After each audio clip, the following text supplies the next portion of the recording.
Welcome aboard for another video. Thanks, Conductor Keith. It's a hot and sunny day here on southern Vancouver Island, and today the purpose of this video is a review of my new large Swift 16 wagons. And what is this? What is this? I think something from Rob at Swift 16. Well, I doubt it's coil springs. These wagons are 1:19 scale. I have them in 45mm gauge, and I just think that they are awesome. More on that later. There are some pros and cons which I will discuss. Just let me back the rail cars out of the yard with my Mammoth Bolton so we have a better view for review.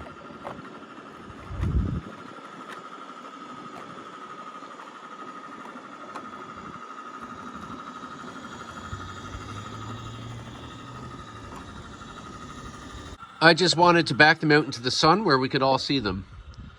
I'll start with the wonderful and lovely detailed brake van. Now this brake van went together fairly well. It was the most complicated of the kits. Now the only thing is these doors do not open, which I wish they did. Otherwise it's a beautiful kit. It's nice solid resin. There was no real hiccups. What I would suggest is follow the instructions and press fit without glue all the parts first, because a couple times I had to file a little extra or whatnot, so please do try the parts before you glue them. Given I'm not made of money, I thought I'd save a few shekels and just get the handrails as they came in the kit, which is pieces of brass rod that you bend yourself. However, if you look on Swift 16's website, the handrails look beautiful, and now I wish I had got them. But nevertheless, it was still fun, and I enjoyed bending these and putting them in. You'll notice that underneath his feet there, I put a strip of metal cut from the body of an old VCR, and I've added a magnet to the bottom of Conductor Keith's foot. There are various figures I have with magnets, so I can put anybody in there with a magnet in their foot, and they just hold on nice. See, it's nice and easy. I can just take them out, but when I put him in there, he's on there really solid. I can hear Rob say, "Oh, my nice plank work covered with a piece of metal." Yeah, well, yeah. Oh, I just noticed I forgot to file that right there. Look at that. I can now see it. It's hardly raised, but the sun is causing a shadow on it. I think I'll fix that. And here I'm going to say that I am not the best modeler on earth. There are many, many people that can finish a model far better than I can. I added the windows to the cabin. The only thing is I didn't add the windows here. It's not laziness, I just didn't feel there was a need.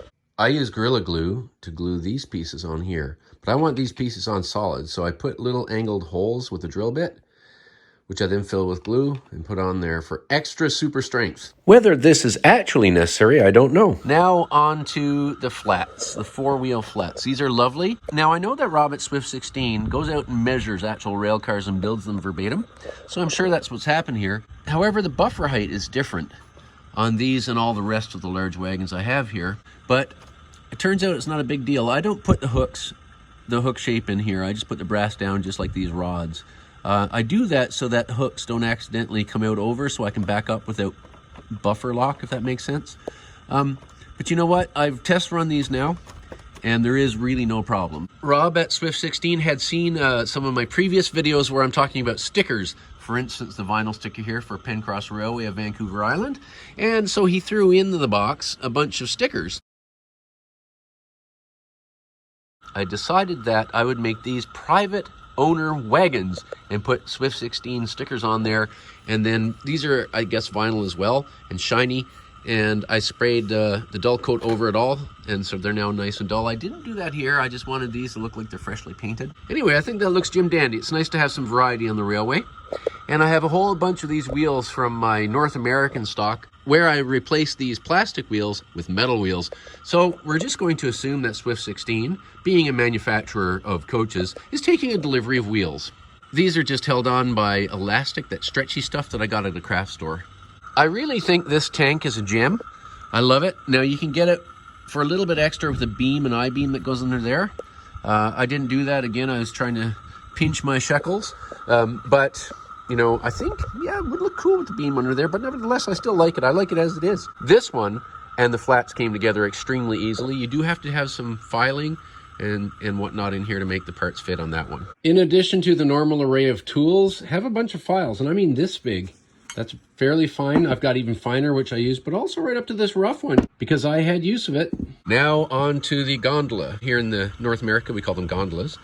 And I really like the different trucks here. Nice. I really just like it. This one is a bunch of parts that all came together nice and easy as well. No issues building this one. My Pencross Railway logos actually won't fit quite in here, and I didn't want to have to go over that, so I just put PR for Pencross Railway of Vancouver Island. Now on to these. These box vans are huge. This large box van is heavy. Is actually quite heavy, physically heavy. Very robust. The box van body and roof all one piece, and I'll put up an image now. And after cutting all of this stuff away here and filing and whatnot, there was just a simple matter of putting the thing together. I do wish that the doors came separate and in a way that we could open them. And don't forget to paint the little lock. Now, having said all that about opening doors, of the 30 or so other large-scale rail cars I have, mostly North American, where the doors do actually open, there's only one I've ever propped open and put stuff in for scenic effect. So probably I just defeated my own argument. Another little tiny, very minor con is when you put the sides of the trucks on, there's no mark to show you exactly where to put them on, so it's an eyeball thing and a fiddly thing. I have a good eyeball. I'm good at fiddling, so it was no problem whatsoever. I should also mention that all of these rail cars have spoked wheels that look super cool when they're traveling around. The wheels are glass-filled nylon. If you're concerned that they're not as good as metal wheels, I've had now for quite some time my small Swift 16 wagons. They have the same wheels. They're robust, easy to maintain. They roll really well. Absolutely no problems. These are great wheels. Well, the paint shop is open. I decided not to go overboard with the weathering of these cars. I also know that if you spray paint resin without washing the resin first, sometimes you get blotches. And you can see blotches here, some blotches there in the middle of the screen. Well, see, that's my weathering. You can see the blotches back here as well. It's just, don't paint them so perfectly. That's my advice. Don't paint them so perfectly that they look like, showroom stuff. Rail cars never look like showroom stuff. A few days out in the weather and they start getting blotches and blemishes. Overall, these resin kits are robust, they're solid, they go together easily. I think they're good value for the money. Nothing in this scale is cheap. These kits they're not cheap. They're not the most expensive, they're not the least expensive. But they do go together well, they're robust. Rob gives great customer service. If I were to say I love these, yes, I do love them. I absolutely love them. All in all, Rob makes great stuff. There's a link to Swift 16's website in the description to this video. Here the train is passing the little town of Rousel. The town's in a nice shade of the mountains. No heat here.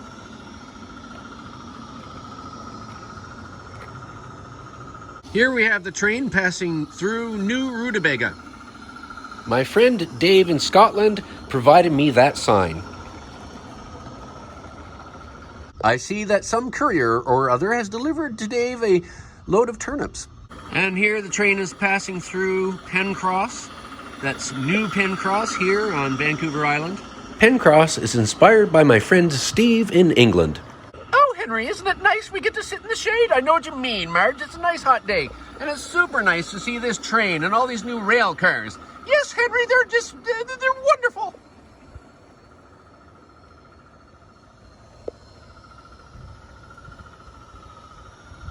At least you're enjoying the heat.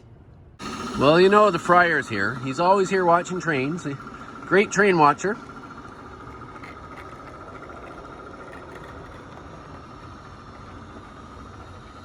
And of course we have Morant's bear.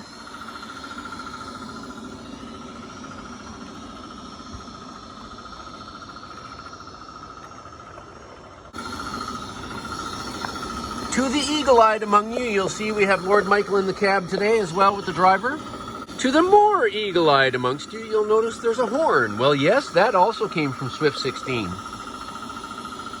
There's little point to having a horn without a horn. Sorry about the vibration noise.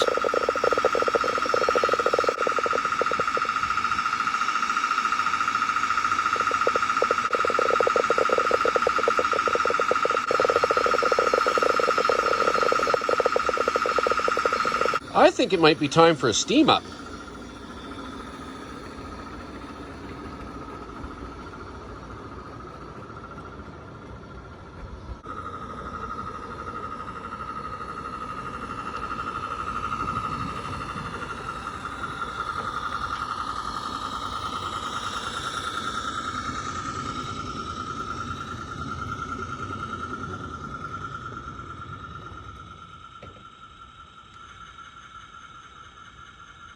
This is my AccuCraft Sabrina.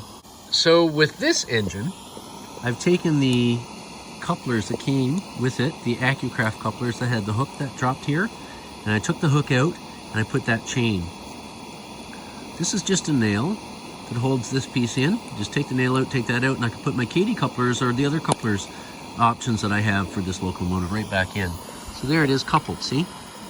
This engine is radio controlled, and for ease I use the reverser and the steam regulator on these dials so I don't accidentally knock these and make the locomotive do funny things.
Going up the 2% grade now.